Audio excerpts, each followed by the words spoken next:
경제발전소 박연미입니다. 안녕하세요. 박연미입니다. 지금도 1년 전보다 30% 정도 비싼 계란값이 더 오를 것 같습니다. 충남의 산란계 농장에서 고병원성 조류 인플루엔자 AI가 발생하고 있어서인데요. 하반기부터는 예방적 살처분 적용 범위가 줄었지만 당분간은 밥상 물가 오름세에 마음의 준비하셔야겠습니다. 그나마 기름값이 좀 떨어진다고 하니 한시름 돌리지만 이것도 헝다니, 자자오엔이, 중국 부동산 개발 회사 등 신용 등급이 떨어져서라 서민들 주머니 사정 팍팍한 연말 보내야 될 것 같습니다. 12월 10일 금요일 여러분은 지금 삶을 발전시킬 경제발전소를 듣고 계십니다.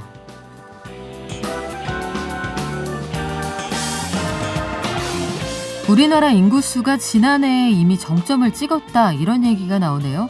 올해부터 총 인구수가 줄어들 것으로 전망이 되면서 인구 절벽 시점 예상보다 앞당겨질 수 있다는 얘기가 나옵니다. 올해 10월까지 거둔 법인세, 부가세, 정부 전망치를 이미 초과했다는 소식도 들어와 있군요. 증시에서는 간밤 뉴욕 증시 그리고 오늘 우리 장 전망해보고요. 20대 대선 특집이죠. 한국경제발전학회, 응용경제학회와 함께 한국경제 무엇을 바꿔야 하나 두 번째 시간 준비했습니다. 오늘은 저출생에 대한 오해와 진실, 제목이 좀 어려운가요? 왜 아이가 태어나지 않을까요? 그리고 아이들이 많이 태어나면 반드시 경제에 좋을까요? 대책은 무엇일까요? 함께 얘기해 보겠습니다. 방송 중에 샵 0951로 문자 주시면 추첨해서 녹용 선물 세트 보내드립니다. 짧은 문자 50원, 긴 문자는 100원입니다. 깨어있는 경제발전소. 매일 아침 9시 경제를 이해하는 똑똑한 습관. 경제발전소 박연미입니다. 매일 아침 쏟아지는 경제 뉴스 10분만 투자하면 충분히 따라잡을 수 있습니다. 10분 경제, 오늘은 한국경제신문 임현우 기자가 정리합니다. 안녕하세요. 네, 안녕하세요. 네, 우리 인구 절벽 시점이 예상보다 8년이나 당겨질 수도 있다 이런 전망이 나왔군요. 네, 우리나라 인구가 지난해 5,174만 명으로 정점을 찍었고 올해부터는 지속적으로 감소해서 50년 뒤에는 3,766만 명까지 떨어질 것이라는 전망이 나왔습니다.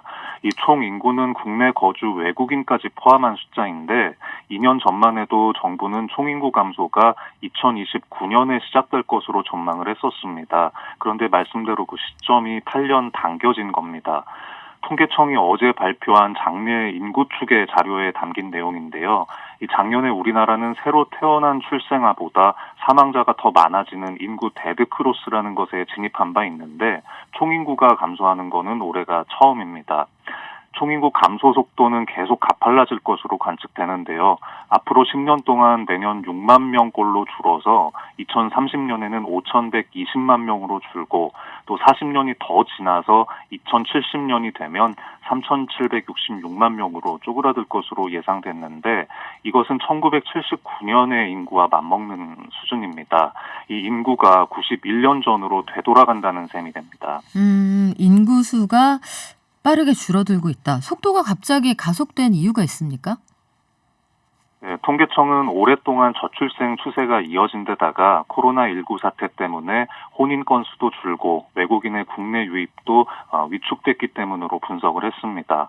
이 인구 감소와 함께 고령화도 가파르게 진행되는 걸로 나타났는데요. 이 경제의 중심축이라고 할 수 있는 생산 연령 인구, 이게 15세에서 64세를 뜻하는데 감소폭이 두드러져서 좀 우려스럽습니다. 이 지난해 생산 연령 인구가 전체 인구 중에 72.1%였는데 2030년에는 66%로 줄고 2070년이 되면 46.1%까지 내려갈 전망입니다. 이 생산 연령 인구는 2020년대에는 연평균 36만 명씩 감소하고 또 2030년대가 되면 연평균 53만 명씩 감소할 걸로 전망이 됐습니다. 2070년에는 65세 이상 고령 인구가 전체 인구의 46.4%로 생산 연령 인구보다 많아지기 시작할 걸로 전망이 됐는데요. 중위 연령, 그러니까 우리나라 모든 인구를 나이 순으로 줄을 세웠을 때 딱 가운데 서 있는 사람의 나이를 뜻합니다. 이게 작년에는 43.7세였는데 50년 뒤에는 62.2세로 올라갈 것으로 관측됐습니다. 인구가 줄어드는 걸 우리가 걱정하는 건 경제활동 인구가 줄어들고 또 국민연금 같은 전 국민이 붓는 이 갯돈을 불 개원이 줄어들어서잖아요. 기금이 고갈되는 시기가 당겨질 수도 있다 이런 얘기가 나오겠군요. 네, 맞습니다. 국민연금을 내는 사람들은 줄고 이 받아가시는 분들은 더 빠른 속도로 늘어나기 때문인데요. 이 기획재정부는 국민연금이 2041년에 적자 전환하고 2056년에는 고갈될 걸로 예상한 바 있습니다. 그런데 이것은 2019년의 추계를 바탕으로 산출한 수치였기 때문에 이 연금이 바닥나는 시기는 분명히 더 앞당겨질 수 있다는 얘기가 많이 나오고 있습니다. 더 큰 문제는 경제 전체의 활력이 떨어진다는 걸 텐데요. 성장의 주요 요소 중에 하나인 노동의 크기가 감소하면서 성장률을 직접적으로 떨어뜨리게 되고요. 여기에 노인 복지 비용 등이 이제 부담이 커지면서 국가 재정 부담이 무거워지고 잠재 성장률을 낮추게 될 거라는 게 경제학자들의 예상입니다. 노인 부양비라는 지표가 있는데요. 지난해에는 생산 연령 인구 100명이 노인 21.8명을 부양했다고 합니다. 그런데 2070년에는 100.6명을 모셔야 되는 걸로 예상됐습니다. 반세기 만에 부양 부담이 4배 이상 늘어나게 된다는 의미입니다. 네, 실질적으로 좀 와닿는 숫자라 좀 두렵게 느껴지기도 합니다. 그런데 저출산 고령화가 우리나라만의 문제는 아니잖아요. 남들은 어떻습니까? 네, 이게 다른 나라와 비교해 봐도 우리나라가 좀 심각한 수준이다 이런 평가가 많이 나오고 있습니다. 우리나라의 총인구 대비 생산 연령 인구 비중이 작년에는 경제협력개발기구 OECD 회원국 38개 가운데 가장 높았었는데요. 50년 뒤에는 꼴찌가 됩니다. 또 반대로 고령 인구의 비중은 2070년이 되면 OECD 1등으로 올라서게 됩니다. 정부는 2006년부터 2020년까지 지난 15년 동안 총 225조 원을 저출산 대응 예산으로 사용을 했는데요. 이런 거대한 흐름을 막아내지는 못했던 겁니다. 홍남기 경제부총리는 어제 SNS에 코로나19에서 벗어나서 일상을 회복하면 외국인의 국내 유입, 또 혼인과 출산이 정상화하면서 인구 흐름이 개선될 가능성이 크다고 적었는데요. 저는 좀 그렇게 믿어도 되나 싶기도 합니다. 이 인구 정책의 패러다임을 바꾸는 좀 근본적인 대책이 필요하다는 지적이 많이 나오고 있습니다. 네, 저출생 관련 문제는 저희 대선 특집에서 좀 더 자세히 얘기 나눠보겠습니다. 다음 얘기로 넘어갈까요? 올해 법인세, 부가세, 세수 전망치를 10월에 이미 초과했다 이런 통계가 있군요. 네, 어제 기획재정부가 낸 월간 재정 동향을 보면 올해 1월부터 10월까지 총 수입이 489조 9천억 원을 기록했습니다. 이 가장 큰 부분을 차지하는 국세 수입이 10월까지 307조 4천억 원이었는데요. 이 작년 같은 기간과 비교하면 53조 원이 더 거쳤습니다. 이 진도율은 97.8%였는데요. 이 연간 전망 대비 몇 퍼센트를 거뒀냐는 의미입니다. 이 올해 전망치가 약 314조 원 정도 됐었는데 올해가 아직 2달이 남아있는 상태에서 거의 다 달성을 했다는 뜻입니다. 특히 법인세는 진도율이 102.6%를 기록했습니다. 정부는 올해 법인세 수입을 65조 원으로 예상했는데 10월까지 67조 원 넘게 거쳐서 이미 목표치를 달성했습니다. 또 부가가치세도 진도율이 103.6%였는데요. 이 올해 예상치는 69조 원이었고 10월까지 71조 원이 거쳤습니다. 이 원인은 올해 코로나 사태에도 불구하고 대기업들의 실적이 꽤 좋았는데요. 코스피 상장사들의 상반기 영업이익이 69% 늘었고 소매 판매도 3분기 들어서 전년 동기보다 5% 늘어나는 등 올해 계속 증가세를 보인 영향으로 볼 수 있겠습니다. 국세 수입, 초과세수 규모에도 여전히 관심이 좀 많은 상황인데 정치권하고도 좀 논박이 있었잖아요. 홍남기 부총리가 올해 초과세수 규모를 대략 19조 원 정도라고 밝혔는데 이 전망이 수정되진 않나요? 일단 업계에서는 10월까지 정부가 계획했던 국세가 대부분 거쳤기 때문에 초과세수도 당초 예상보다 커질 수 있다는 관측을 내놓기도 합니다. 11월 수출이 월 단위로는 처음으로 600억 달러를 넘겼고 경제가 호조를 보였다는 점에서인데요. 다만 정부는 2차 추경 때 전망보다 초과세수가 19조 원 안팎으로 더 거칠 것이다. 이 전망을 기존대로 그대로 유지하고 있습니다. 10월 들어서 세수 거치는 게 좀 둔화가 됐고요. 이런 추세가 그대로 유지된다면 기존의 그 홍 부총리 전망과 비슷하게 크게 벗어나지 않을 것이라는 설명입니다. 이 10월 한 달만 놓고 보면 국세 수입이 32조 9천억 원이 들어왔는데요. 전년 동기 대비 6조 2천억 원이 줄었습니다. 올 들어 월별 세수가 줄어든 것은 처음이고요. 이 집합금지 업종 등의 개인 사업자가 10월에 신고하는 부가가치세, 또 중소기업의 10월 법인세 중간 예납 분납분 등을 내년 1월 납부할 수 있도록 미뤄준 영향이라는 게 정부의 설명입니다. 자영업자들 사정이 좀 안 좋으니까 세금을 낼 수 있는 기한을 좀 유예해 줬다. 이런 부분들이 전반적으로 영향을 미쳐서 그래서 그 일각에서는 국세 수입에서 초과 세수분을 정부가 지나치게 박하게 잡는 거 아니냐 이런 얘기도 있는데요. 초과 세수를 넉넉하게 잡아놓으면 국세 수입에 혹시 펑크가 날 수도 있으니까 보통은 보수적으로 잡아놓는 게 일반적입니다. 네, 지금까지 한국경제신문 임현우 기자였습니다. 고맙습니다. 감사합니다. 네, 아이들이 태어나지 않는다 이 뉴스 전해드렸더니 의견을 많이 주시는데 0856님 아이고 저희 때는 오전반 오후반 학교 다녔는데 아이들이 사라진다니요 이런 말씀 주셨어요. 저도 오후반에 학교 가던 기억이 나는데 오전에 가다가 오후에 가다가 교대로 가잖아요. 오후에 가다가 어느 날 아침에 눈 떠서 학교 안 가도 되나 보다 하고 학교 지각했던 그런 기억이 나기도 합니다. 저희 경제발전소 연말 이벤트 있는 거 다들 알고 계시죠? 연말에 당신의 서재를 채워드리겠습니다. 경제발전소 컬렉션으로요. 여러분 경제생활에 도움이 되실 최신 경제도서 선물로 보내드릴 건데요. 출석 체크 열심히 하시는 분들 저희가 다 알고 있거든요. 경제발전소 인스타그램 부지런히 팔로우해 주신 분들도 있지 않겠습니다. 카페나 블로그, SNS에 후기, 초댓글 올려놓으신 분들도 사실 제가 매일매일 다 보고 있거든요. 대상 한 분께는 10권의 최신 경제도서 몰아드리고요. 최우수상, 팔로우미상, 이게 풀네임이군요. 뿜뿜상, 개미상까지 각각 두 분에게 5권씩 책 보내드리겠습니다. 자세한 내용은 저희 홈페이지나 인스타그램 참고해주세요. 경제를 아는 가장 최고의 지름길. 첫 번째, 매주 평일 오전 9시부터 1시간 TBS 라디오 FM 95.1MHz와 TBS 앱을 엽니다. 두 번째, 유튜브와 팟빵을 통해 언제든 경제발전소를 만날 수 있습니다. 경제를 이해하는 똑똑한 습관. 경제발전소 박연미입니다.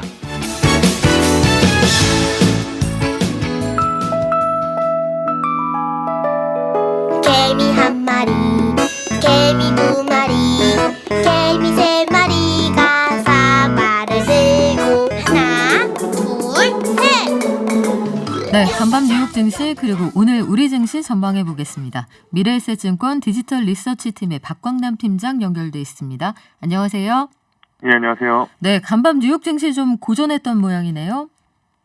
예, 맞습니다. 미국 증시가 사실 다시 이 오미크론 이슈가 조금은 불거진 모습이었는데요. 이 전염성이 델타 변이보다 4.2배 가까이 높다는 소식이 전해지면서 경제 회복에 어떤 영향을 줄지에 대한 불확실성이 높아지면서 하락 출발을 했었고요.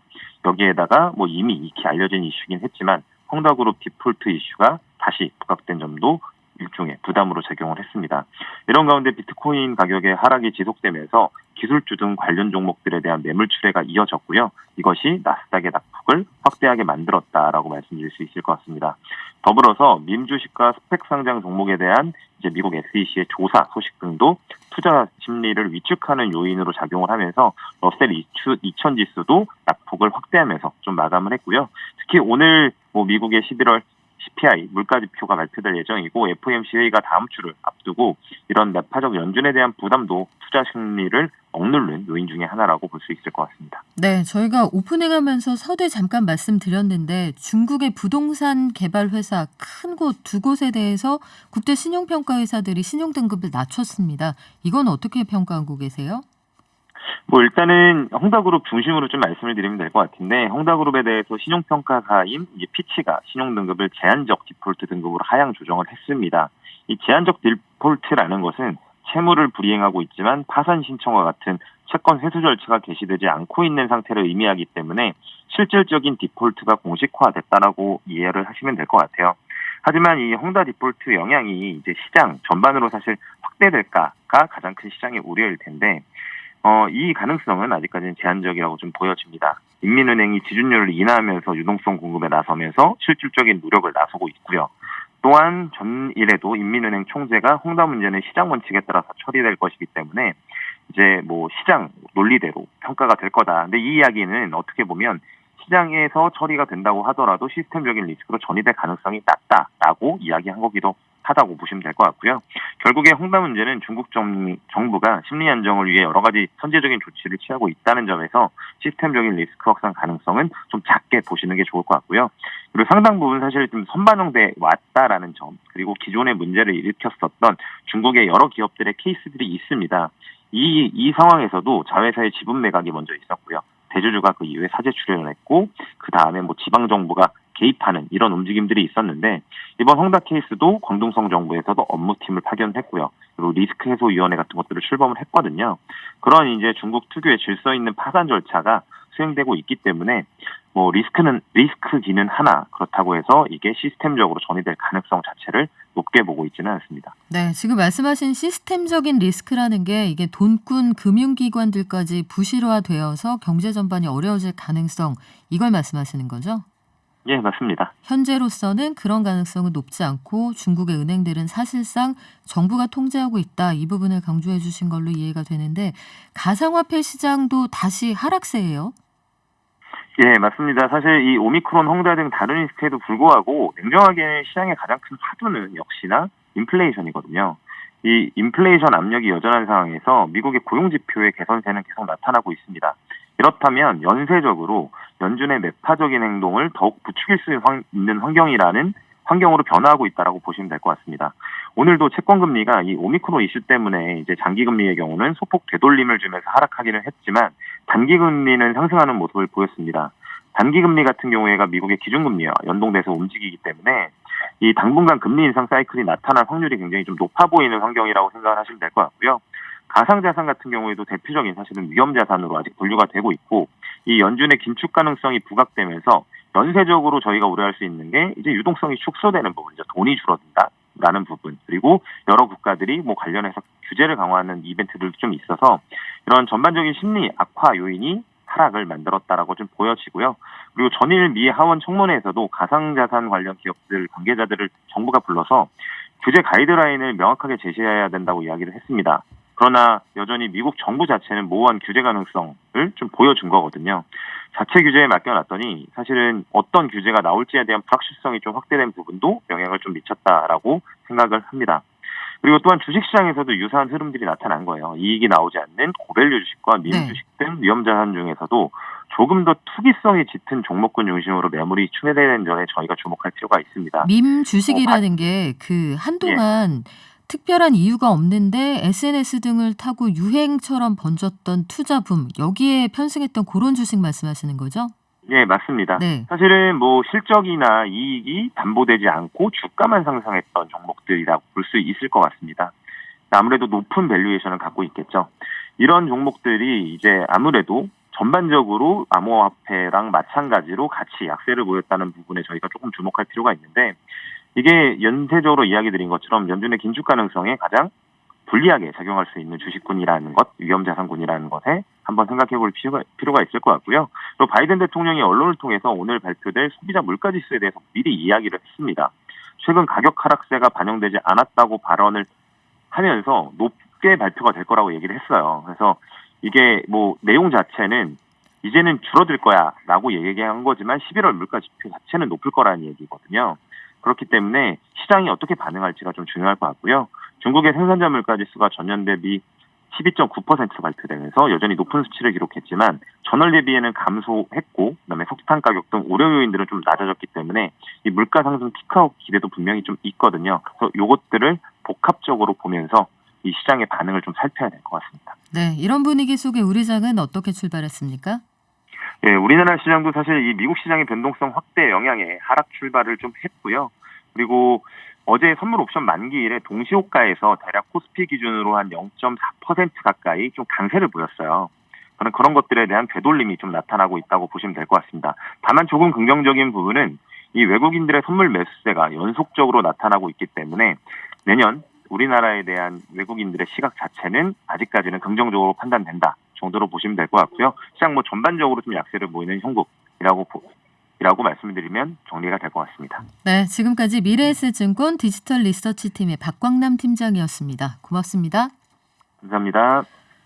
매일 아침 거의 김부겸 총리의 브리핑이 있습니다. 지금도 라이브를 통해서 저희가 확인을 하고 들어왔는데 확진자 수가 워낙 많기도 하고 병상 가동률이 거의 포화 상태까지 올라갔다고 합니다. 마스크 착용 꼭 해주시고요. 사회적 거리두기 계속해서 유지해 주시기 바랍니다. 드디어 우리는 금융 실명제를 실시합니다. 빈문서만 그냥 산더미같이 쌓여있는 오르막 경제를 넘겨준 최초의 대통령이 됐다. 이 경제 위기는 언제쯤 벗어날 수 있을까? 창조 경제론을 통해 소득주도 성장만이 활력을 만들 수 있습니다. 20대 대통령 선거 특별기획 한국경제 무엇을 바꾸어야 하나.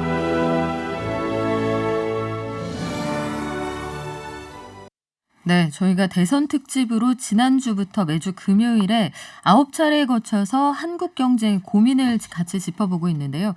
지난주 첫 시간에 이어서 오늘은 저출생에 대한 오해와 진실로 준비했습니다. 제 옆에 손님 나와 계신데요. 아주대학교 경제학과의 김정호 교수 나와 계십니다. 안녕하세요. 안녕하세요. 네, 교수님 모시기 전에 저출산 말고 저출생이라고 써주세요. 이렇게 요청하셨다고 제가 들었거든요. 예. 저출산하고 저출생하고는 뭐가 다른 건가요?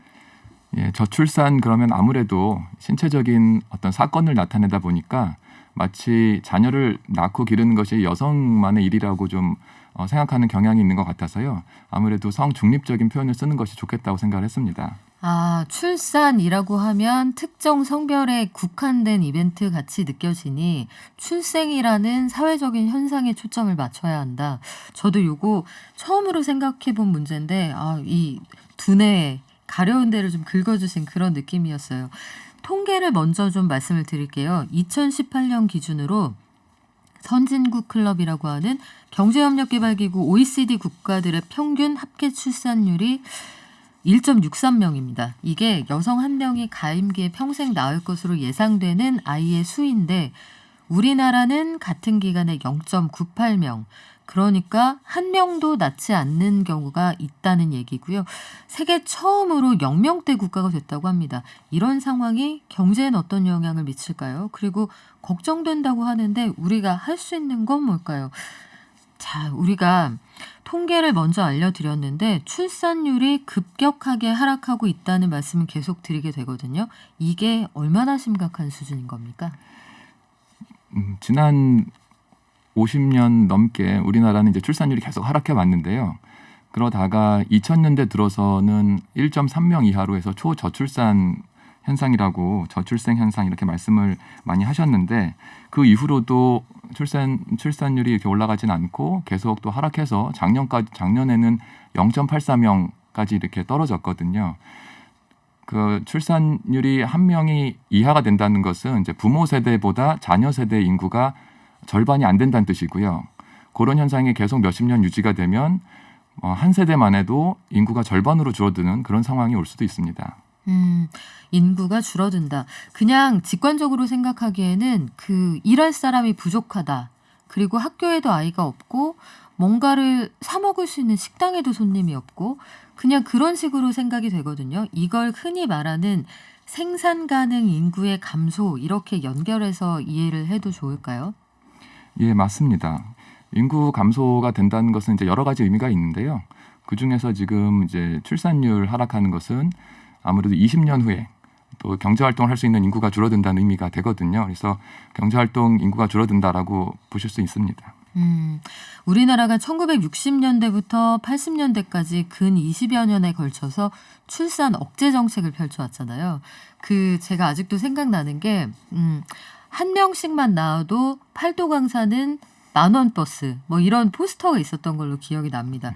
그리고 아마 저희 선배 세대들 기억하실 텐데 예비군 훈련 가서 아이를 더 이상 낳지 않게끔 아버님들이 수술을 하시면 아파트 청약에서 우선권을 주고 그런 정책까지 썼거든요. 이렇게 출산 억제 정책을 오랫동안 펼치다가 지금은 다시 아이를 낳읍시다라고 얘기를 하고 있는데 이 정책 자체가 이 굉장히 한 가족, 한 사람의 일생에 미치는 영향이 큰데 반해서 너무 계획적이고 너무 경제적인 관점에서만 접근한 것 아닌가 이런 반성도 좀 하게 되더라고요. 예, 맞습니다. 지금 뭐 40대 이상 분들은 다 기억을 하시겠지만 우리가 80년대까지만 해도 강력한 이제 출산 억제 정책을 했잖아요. 그러다가 이제 뭐 출산 장려를 한 지 한 20년, 15년 이렇게 되고 있는데 아무래도 근거를 한번 생각해 보면 굉장히 이상한 점이 좀 많습니다. 우리가 그 말씀하셨듯이 우리 사람이 너무 많아서 그러면은 그 1인당 어떤 생활 수준이 너무 안 좋아질 테니까 성장이 안 좋으니 우리가 인구를 좀 줄이자. 이러다가 어느 순간에는 우리 사람이 없으니 성장이 안 되니 또 사람을 늘리자. 또 이런 식으로 비춰져서 좀 혼란스러울 수 있을 것 같은데요. 이런 판단을 하게 되는 근거는 뭔가 그 개개인 한 명 한 명이 태어남에 따라서 이 사회에 뭔가 이득도 되고 손해도 되고 뭐 이제 그런 부분이 있는데 그런 것을 우리가 계속 조금 경제적인 말씀하신 대로 어떤 마치 손익계산서를 이렇게 두드리듯이 그렇게 한번 인식하는 게 아닌가 그런 생각이 듭니다. 그래요. 일각에서는 그래서 아이를 낳고 아이를 기르는 것 자체가 엄청나게 고난스러운 일이기도 하지만 이게 지나치게 개인의 선택에 개입하는 것 아니냐 이런 주장도 하시더라고요. 네. 뭐 개인이 뭐 결혼을 하고 아이를 낳고 너무나 자유로운 선택의 결과잖아요. 그런데 굳이 정부가 거기에 대해서 뭐 더 나아라, 덜 나아라 이렇게 얘기할 뭐 근거는 별로 없어 보이는데 굳이 우리가 찾는다면 한 명이 태어나면 다른 사람에게 좀 영향을 미칩니다. 우리가 이것을 외부 효과라고 하는데요. 예를 들면 한 사람이 더 태어나면 뭐 출퇴근 시간 뭐 더 붐비겠죠. 그리고 뭐 어디 놀러 가서도 더 붐비고 대학 들어가기도 어렵고 그런 이제 좀 부정적인 효과도 있고요. 또 반면에 한 명이 더 태어난다는 것은 세금을 낼 사람들이 늘어나고 그러면 우리가 유지해야 될 뭐 국방이라든가 뭐 일기예보라든가 여러 가지 공공 서비스를 부담해서 같이 나눠서 부담할 그러한 사람도 늘어나니까 또 좋은 점도 있거든요. 그래서 그런 이제 긍정적인 외부 효과와 부정적인 외부 효과 이런 것을 우리가 다 합해서 만약에 이제 긍정적인 게 더 크다면 우리가 출산을 좀 장려하자. 반대면 출산을 좀 억제하자. 이런 얘기는 할 수 있습니다. 긍정적이고 부정적인 외부 효과가 동시에 나타난다. 갑자기 예전에 그런 생각이 떠오르는데 제가 저희 아들 태어났을 때 기획재정부 출입 기자였거든요. 근데 아기가 태어나고 다시 돌아갔더니 기획재정부 세제실에서 새로운 납세자의 탄생을 축하합니다. 이랬던 기억이 납니다. 출산으로 인해서 긍정적인 외부 효과, 부정적인 외부 효과 둘 다 말씀을 해주셨는데 이걸 다 합쳐서 더하고 빼서 나타나는 순 효과를 수치로 나타낼 수가 있다고 들었거든요. 예, 뭐 이론적으로는 가능하죠. 그래서 저도 2005년 기준으로 한번 제가 계산을 해 보니까 뭐 이제 출산 이제 새로운 구성원이 우리가 생기면 뭐 여러 가지 다른 사람들한테는 같이 나눌 재산도 좀 줄어들고 공유 자원 같은 것도 줄어들고 이제 그런 부정적인 효과가 좀 있고요. 반면에 그 정부가 해야 되는 서비스를 좀 부담해주는 그러니까 그런 이제 그 재정 부담을 좀 완화해주는 효과도 있습니다. 특히 이제 고령화 사회가 되다 보니까 그런 정부의 재정 부담이 좀 클 수 있거든요. 그래서 그런 걸 다 계산해 봤더니 한 459만 원 정도 긍정적인 외부 효과가 나타나더라. 이제 그런 뭐 계산까지는 해봤는데요. 그런데 이런 결과는 사실 정확하지 않은 부분이 좀 많기 때문에 이걸 그대로 우리가 한 명 자녀를 낳으면 뭐 이만큼을 우리가 장려금으로 주자 이런 식으로 해석하면은 좀 곤란합니다. 그래요. 이게 비단 물론 이제 여러 가지 지원이 굉장히 필요한 건 사실이거든요. 아이가 처음에 태어났을 때 그 육아휴직을 사용을 하면서 아이가 같이 소비를 하게 되면 이 경제적으로 좀 팍팍해진다 이거를 체감할 수가 있는데 물론 이 물질적인 지원도 필요하겠지만 환경, 아이 낳아 기를 수 있는 인프라가 중요하다 이런 생각도 들고요. 3716님 덮어놓고 낳다보면 거짓골을 못 면한다. 이게 언제적 구호입니까? 이거 기억하시는 거 보니까 네 선배님이시군요. 최소한 제 또래이신 것 같은데 출산 혹은 출생, 이 출생률 저하에 따른 부정적 외부 효과를 줄이기 위해서 그래서 정부도 손을 놓고 있는 건 아니거든요. 이 정책을 완전히 유턴하면서 여러 가지 혜택도 줬고요. 각 지자체별로도 여러 가지 혜택을 제공을 하고 있는데 출산율이라고 일단은 통일을 하겠습니다. 출산율을 높이기 위해서 인센티브를 주는 방식의 출산 장려책에 대해서는 어떤 의견이세요? 예, 지난 15년간 정부도 그렇고 각종 여러 이제 지자체에서 여러 이제 출산 장려금을 이제 시행을 했는데요. 저희 이제 여러 연구들을 좀 살펴보면 다른 정책에 비해서 출산 장려금의 효과는 그렇게 크지 않은 것으로 이렇게 좀 나타나고 있습니다. 아무래도 여러 어떤 이제 추정에 의하면 한 자녀를 낳아서 대학까지 보내는데 3억이나 4억 원 정도 든다. 이런 이제 추정도 있는데 출산 장려금이라고 해서 일시적으로 어떤 몇백만 원 수준 그 정도의 그 장려금이 그 개인의 어떤 그런 결정을 크게 바꿀 거라고 좀 기대하기 좀 어려운 부분이 있습니다. 그래요. 사실 돈만 가지고 키우는 건 아니거든요. 그리고 지속적으로 마음을 쓴다는 게 저는 가장 큰 것 같아요. 엄마 아빠의 인생의 궤도가 바뀌고 마음과 기회 비용을 쓴다. 그리고 온 가족의 삶이 달라진다. 이것까지 고려해야 될 것 같은데 저희 20대 대선 특집 한국경제 무엇을 바꿔야 하나 지금 듣고 계시고요. 아주대 경제학과 김정호 교수와 함께 저출산 혹은 저출생에 대해 이야기 나누고 있습니다. 방송 들으시다가 궁금한 점 있으시면 샵 0951나 TBS 어플로 의견 보내주시고요. 추첨해서 오늘 김정호 교수님의 말씀을 자세하게 담고 있는 생각의 힘에서 펴낸 정책의 시간 선물로 드릴게요. 잠시 전하는 말씀 듣고 오겠습니다. 지금 여러분께서는 20대 대선 특별기획 한국경제 무엇을 바꾸어야 하나를 듣고 계십니다. 네, 지금 아주대 경제학과 김정호 교수와 함께 저출생에 대한 오해와 진실 주제로 말씀 나누고 있는데요. 5694님, 재밌는 표현이네요. 제가 결혼할 때만 해도 출산 정책이 심심했는데 4명의 자녀를 키우면서 지금은 든든함을 느낍니다. 제 자식에게도 결혼 기준은 다자녀를 조건으로 삼아야겠네요. 아버님, 다자녀 조건은 약간 어려울 것 같은데 여하간 출산 정책이 심심했다 이런 표현 아주 참신합니다. 그렇죠. 그때는 여러 가지 혜택은 없었던 걸로 저도 기억이 나는데 다복하다는 표현 아래 엄마 아빠가 얼마나 고생을 하셨을까 이런 생각도 들고요. 오주의 마녀님은 이런 의견 주시네요. 해외 입양이나 보내지 맙시다. 태어나는 아이들이나 행복하게 키워주고 아이 낳으라고 합시다 말씀하셨는데 네, 저도 완전히 공감하는 부분입니다.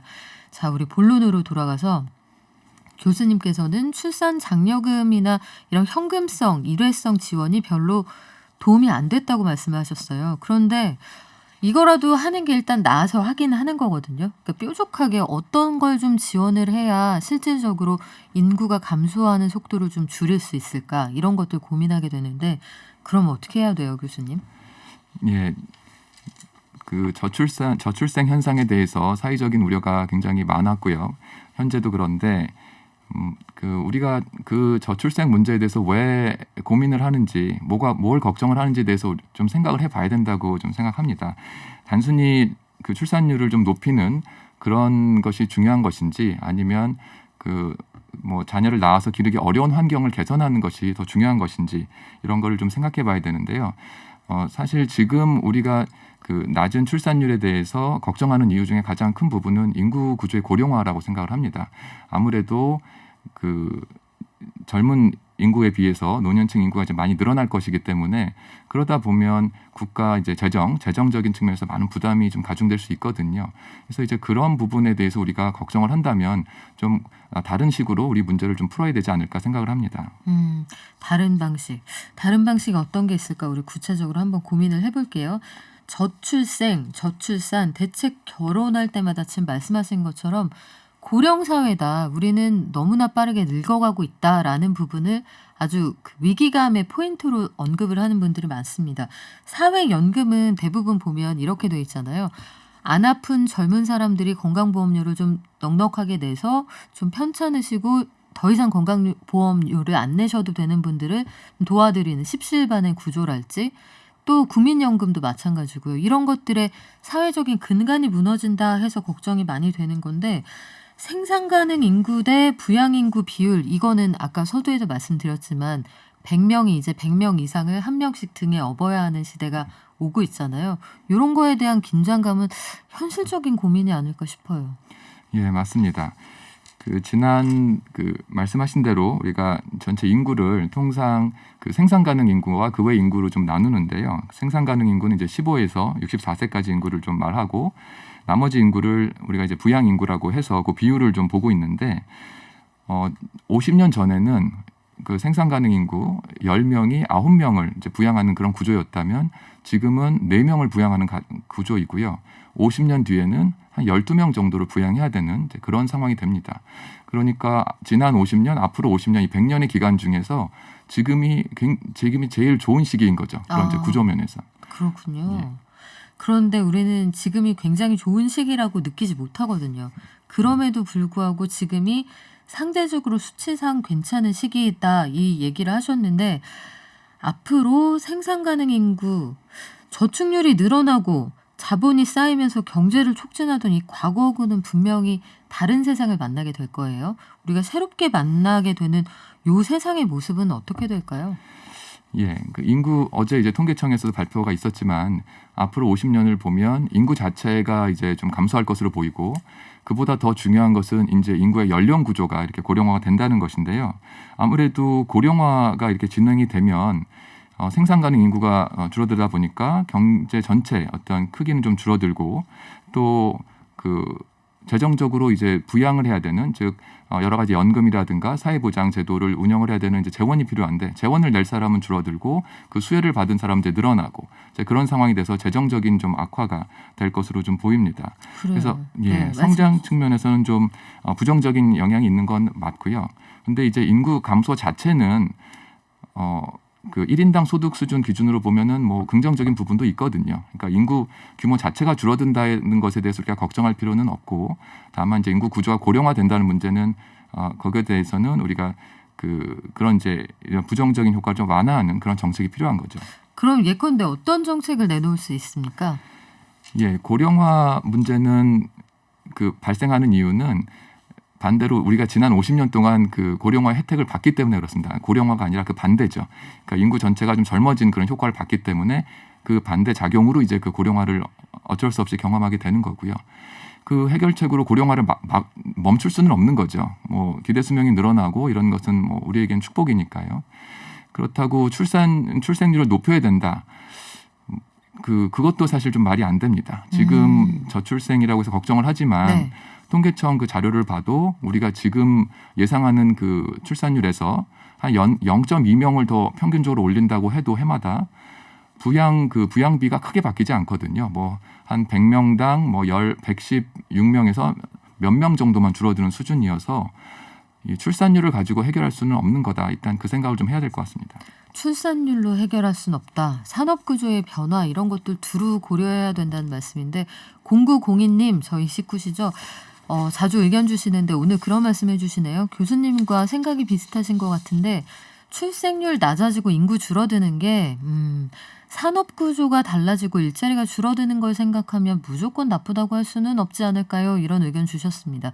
인구가 줄고 자동화로 늘어나는 수입을 적절히 나누면 되지 않을까 싶습니다. 이런 의견 주셨는데요. 어쨌든 여러 가지 위기감이 좀 있는 건 사실입니다. 저출생 정책, 고령사회 이걸 보통 우리는 한 세트로 봐요. 교수님. 그래서 이 정책을 내놓을 때나 통계를 내놓을 때 항상 기승전결에 같이 들어있거든요. 근데 교수님께서는 저출생 정책, 고령사회 대책 이거 나눠서 대비해야 된다 이렇게 주장을 하시거든요. 왜 그렇습니까?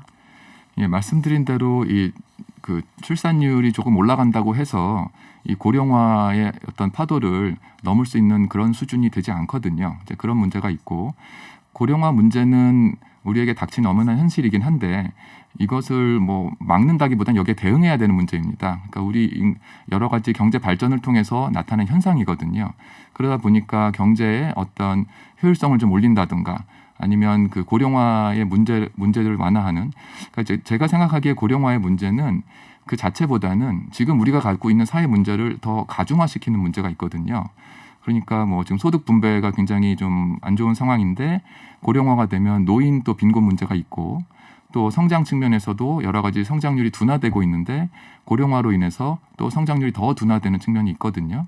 자, 그렇기 때문에 그 양쪽에서 우리가 여러 정책을 통해서 경제의 좀 효율성을 좀 올린다든가 소득 분배를 조금 더 개선한다든가 이런 식으로 우리가 대응을 하면 되는 문제라고 생각을 합니다.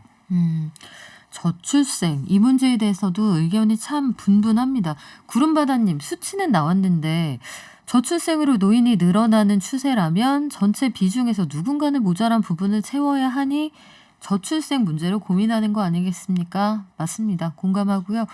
2064님 82년생, 84년생 두 아들을 낳았습니다. 정부에서 그때만 해도 둘도 많다. 한 집 건너 한 명만 낳아야 한다 했어요. 말씀하셨는데 그때 저도 뚜렷하게 기억이 나거든요. 그리고 그때는 왠지 아이가 하나만 있으면 약간 앞서 나가는 부부인 양 그렇게 얘기를 했던 기억이 있습니다. 저희 후배들 보면 외동이야 그러면 저희가 오 외동이야 이랬던 기억이 있는데 요즘은 다자녀가 또 부의 상징이라는 얘기도 하더군요. 교수님께서는 그래서 대한민국 관련해서 전반적인 정책을 인구 정책이 아니라 사회 구조에 대한 아주 심도 깊은 고찰에 따른 정책이 필요하다고 말씀을 하셨어요. 고령사회, 저출생 우리가 걱정돼서 계속 얘기를 하게 되는 건데 그러면 실질적으로 어떤 방법이 필요합니까? 고령화 문제에 대해서는 지금 걱정하는 부분이 이제 생산 가능 인구가 줄어든다는 부분인데요. 그러다 보니까 그동안 지금 뭐 최근에 이제 여성의 경제활동 참여율이 많이 늘어나고 있지만 더 이제 여성들이 경제활동을 할 수 있는 여건을 좀 마련하는 게 중요하고 또 좀 외국인들을 우리가 이제 받아들이고 있는데 아무래도 이제 좀 비숙련 외국인들을 좀 많이 받고 있는 편인데요. 이제 그런 외국인 수용 제도도 좀 적극적으로 좀 효율적으로 좀 개선할 필요가 있고 또 생산성도 굉장히 높이기 위해서 뭐 교육 제도, 교육이라든가 그런 부분을 우리가 강화할 필요가 있습니다. 알겠습니다. 여기까지 듣고 저희 잠시 교통 정보 듣고 돌아올게요. 지금 여러분께서는 20대 대선 특별기획 한국경제 무엇을 바꾸어야 하나를 듣고 계십니다. 네, 저희 대선 특집으로 저출생의 오해와 진실 아주대 김정호 교수와 얘기 나누고 있는데요. 공하나 사모님, 지방에 출장 가셨는데 실질적으로 아이들이 너무 없습니다. 지방에는 정말 저출생 문제 심각합니다 해주셨는데 저도 요거 확실하게 느낍니다. 시골에 가면 저희 할머니가 노인정에 계시다 그래서 노인정 문을 열었어요. 할머니 하면서 문을 열었는데 누구 할머니요? 이러시는 거예요. 할머니들이 한 25분 정도 앉아 계시다가 뒤를 돌면서 할아버지는 한 분도 안 계셨고요. 그 동네에 이제 70대 이상 고령의 할아버님들은 안 계시고 할머니들만 남아 계시고 아이들은 아예 없다고 하더라고요. 이런 것들이 현장에 가면 느껴지는 상황입니다. 어떤 대책이 필요할까 여러 가지 의견 주고 계신데 방금 말씀하셨어요. 이민자 대책이나 아니면 여성들이 경제활동을 적극적으로 참여할 수 있는 이 인프라를 마련해야 된다. 이런 얘기 해주셨는데 사실은 우리가 과거에 이민청 설치 이런 것들도 검토를 한 적이 있었잖아요. 그런데 이 사회적인 합의를 이루기가 참 쉽지 않았단 말이에요. 행정부에 하나를 추가하는 것뿐이다 이런 의견과 아주 오랫동안 우리가 가지고 있었던 가치관이 바뀌어야 되는 문제다 이런 얘기를 복합적으로 동시에 했던 기억이 있습니다. 앞으로 이민청을 설치하거나 아니면 다자녀 그리고 다문화 가구 이런 가구들을 적극적으로 지원하는 이런 정책이 필요하다고 보시는 건가요? 예, 그런 부분 필요한 부분이 있고요. 말씀하신 대로 이민 정책은 굉장히 복잡한 부분이 있습니다. 뭐 단순히 우리가 이제 경제 활동 인구가 좀 필요해서 뭐 몇 년 동안 우리나라에 와서 좀 활동을 해줄 그런 외국인들을 좀 받고 싶다라는 그런 측면도 있고 또 한편으로는 그런 이제 외국인들이 뭐 우리나라에 이제 머물고 싶다면 뭐 특히 이제 우리나라는 뭐 조선족이나 이제 러시아나 이쪽에 한인 이제 후예들이 있기 때문에 그런 이제 재외 동포 정책 측면에서도 우리가 좀 정주화를 좀 시켜야 되는 이제 그런 부분도 있거든요. 그래서 하나의 방향으로 우리가 이렇게 하자고 얘기하기 좀 쉽지 않은 상황인데 사회적인 합의가 좀 필요한 것 같습니다. 지금 미혼모 관련해서 의견을 주시는 분들도 계세요. 태어난 아이들이 불행하지 않게 자라게 할 수 있으면 어떤 환경에서 태어나도 엄마나 아이가 불행해지지 않는다는 걸 우리 사회가 보여줘야 한다 이런 의견도 하시거든요. 100% 공감하고요. 지난 밤에도 제가 베이비박스 관련한 그 다큐멘터리를 봤는데 참 가슴 아픈 상황들이 많습니다. 일단 어떤 환경에서든 아이가 태어나면 서운하지 않게 불행하지 않게 자랄 수 있다. 요걸 보여주는 사회 시스템도 분명히 필요할 것 같습니다. 자, 우리 노후의 경제, 소득에 대한 불안감. 결국은 고령화 사회에 우리가 걱정하는 건 전 사회의 경제적인 활력이 떨어진다는 것과 지금 보장하고 있는 사회보장제도의 근간을 유지할 수 없을 거란 불안이잖아요. 그러면 국가가 여기에서 적극적으로 개입해서 해줘야 되는 역할이 있을 것 같아요. 안 태어난 아이를 뭐 강제로 태어나게 할 수는 없는 일이니까 국가의 역할은 무엇이겠습니까?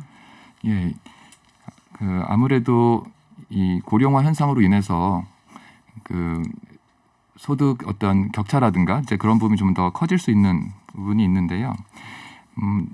그러다 보니까 정부의 어떤 사회 안전망을 제공하는 역할이 더욱 더 중요해질 거로 보입니다. 특히 이 노인 계층에서의 어떤 빈곤율이라든가 그런 것이 다른 계층에 비해 굉장히 높기 때문에 그러다 보니 뭐 노인 자살률도 전 세계에서 높은 편이고 그런 것을 우리가 좀 완화하기 위해서는 그 노후소득 보장 체계를 사각지대 없이 좀 이렇게 개편하고 또 수준 좀 높이고 그런 정책이 좀 필요한데요. 그러다 보니 이제 재원도 문제도 우리가 같이 좀 고려해야 되는 이제 그런 상황이기도 합니다. 근데 교수님, 이 노후의 사회보장제도를 든든하게 마련한다는 건 결국 한꺼풀 벗겨내고 보면 돈이 필요하다는 얘기잖아요. 이게 누구 주머니에서 나와야 하고 얼마나 오랫동안 어디에서 배정을 해서 이 돈을 모을 것이냐가 결국 핵심적인 문제가 될 텐데 비용은 어떻게 마련을 하죠? 예, 맞습니다. 아주 정확한 말씀을 해주셨는데요. 그러다 보니 이 고령화의 문제는 세대 간, 그러니까 세대 내에서의 형평성뿐 아니라 세대 간, 그 지금 젊은 세대와 이제 노인 세대 간의 문제, 또 미래의 젊은 세대와 미래의 노인 세대 간의 어떤 형평성의 문제가 있습니다. 그래서 지금 이제 연금 문제도 계속 그 연금의 어떤 그 급여를 계속 이제 좀 줄이고 또 이제 연금 보험료를 좀 많이 내는 식으로 이제 계속 개편을 조금씩 해오고 있는데 정치적으로 이제 쉽지 않은 문제가 되죠. 그러다 보니까 이 세대 간의 갈등을 어떻게 좀 최소화하느냐, 좀 그 문제가 우리에게 닥친 가장 큰 문제입니다. 그래요. 결국은 저출생 문제 그리고 고령화 사회에 대한 대비를 위해서는 정치권이 가장 공을 들이고 있다고 하는 M세대와 G세대를 설득하는 문제까지 이게 방사형으로 확산이 되잖아요. 그러면요, 교수님도 그렇고 저도 그렇고 MZ세대가 보기에는 이미 기득권 혹은 조금 더 본인들보다 많은 걸 누리고 자란 세대로 볼 수 있습니다. 그러면 그분들을 설득하기 위해서 이 결혼을 해서 가족을 꾸리고 아이를 낳아서 키워보니 괜찮습니다를 설득하려면 어떻게 한 말씀 해주시겠어요? 그거는 뭐 강요할 수 있는 문제는 아닌 것 같고 저희가 그런 환경을 뭐 조성해 줘야 되는 것이죠. 지금 뭐 정부가 그렇지 않아도 지난 한 15년 동안 그 굉장히 많은 다양한 그 장려 정책을 많이 해왔는데요. 그런데 지난 15년간의 우리 그 정책의 어떤 성과를 한번 보면 그동안 계속 출산율을 만만하게 하락을 하고 반면에 어떤 여성들의 경제활동 참가율은 굉장히 높아졌거든요. 그러니까 뭔가 자녀를 키우면서 그 경제활동도 하는 그런 환경이 아직은 조성이 안 된 것으로 보입니다. 이제 그런 상황에서는 아무리 뭐 여러 가지 정책을 한다고 해도 금전적인 정책으로는 사실 한계점이 좀 많다고 생각을 합니다. 저는 그런 생각을 많이 해봤습니다. 경제부 기자 오래 하고 이제 경제 프로그램 진행하면서 가장 근본적으로 이 실타래를 풀어갈 수 있는 열쇠가 뭘까요? 저는 그걸 집이라고 생각했거든요. 어딘가 들어가서 반드시 살 수 있는 집을 내가 내 소득으로 구할 수 있다. 그 확신이 있으면 가족을 꾸릴 수 있는 용기를 내지 않을까 그런 생각이 들어서 임대주택 같은 것들을 직주 근접으로 공급해준다. 이 확신을 주는 게 저는 모든 정책의 시작이 아닐까 이런 생각을 해봤어요. 어떻습니까, 제 아이디어 교수님? 예, 아마 뭐 지금 이제 청년층에게 그런 뭐 결혼이라든가 그리고 이제 그 가구를 이제 가정을 꾸릴 수 있는 이제 그런 데는 굉장히 좋은 효과를 좀 가져올 거로 보이는데요. 근데 이제 말씀하신 것을 우리가 그 출산율을 좀 높이기 위한 정책으로 좀 생각을 하지 않았으면 좋겠습니다. 우리가 지금 하는 많은 정책들 뭐 보육료 지원이라든가 육아휴직이라든가 이런 네. 정책들은 출산율이 낮다라 뭐 높건 낮건 우리가 좀 해야 되는 일이거든요. 과연 부모들이 자녀를 잘 키우고 또 일도 잘할 수 있는 그런 환경 조성하는 거는 우리가 뭐 여러 가지 그 우리가 추구에 대한 가치잖아요. 그래서 그런 측면에서 우리가 좀 접근을 하는 게 적절하지 않나 생각이 듭니다. 네. 여러 가지로 노력하면 우리가 크게 힘들지 않게 원하는 걸 얻을 수 있다. 이런 확신 그리고 모범 사례를 보여주는 게 저출생 문제의 대책이자 고령사회의 대책이 되지 않을까 이런 생각도 드는데 가니마호님 유튜브로 의견 주시네요. 저도 공감합니다. 본인 소득으로 집을 살 수 있게 해주든지 소득에 맞게 집값을 내려주든지 그런 게 아니면 대책 없습니다 해주셨는데요. 네, 그 부분에서부터 하나씩 풀어나가면 좋겠다 이런 생각이 듭니다. 부부의 가사, 양육 부담, 인식의 변화도 저는 이제 꽤 많이 이루어졌다고 생각하거든요. 실질적으로 먹고 사는 문제 해결하는 게 모든 문제를 해결하는 시발점이 아닐까 이런 생각을 해보게 됩니다. 지금까지 아주대학교 경제학과의 김정호 교수와 함께했습니다. 고맙습니다. 네, 감사합니다. 네, 의견들 많이 주시는데요. 2268님, 5남매 키우는 엄마입니다. 5남매요. 이 드라마 제목 그건 6남매군요. 부모들의 욕심을 내려놓을 수 있는 환경이 필요할 것 같습니다. 저희는 좀 힘들지만 웃음이 넘치고 활기차입니다. 부럽습니다. 그리고 아까 공하나 사모님 의견 전해드렸고요. 인구절벽이라는 생각은 좀 지나친 표현 같다. 이 산업과 인구 구조의 변화를 자연스럽게 받아들이자 이런 의견도 주시고요. 0675님 심도 깊게 다뤄주셔서 조금 더 생각하고 느끼게 되는 시간입니다. 네, 저도 여러 가지 생각을 하고 고민도 좀 되는 부분이 있습니다. Save the Earth님 슈퍼히어로 영화의 주인공들이 보통 솔로입니다. 이 양반들이 솔로가 아니라 부부로 나오면 될 것 같네요 해주셨는데 어벤져스도 있긴 있죠. 저희 녹용 세트 2807님 드릴게요. 그리고 정책의 시간 책 선물 받으실 분 우리 소장님께 드릴게요. 저희 다음 주 월요일 날 돌아오겠습니다. 발전.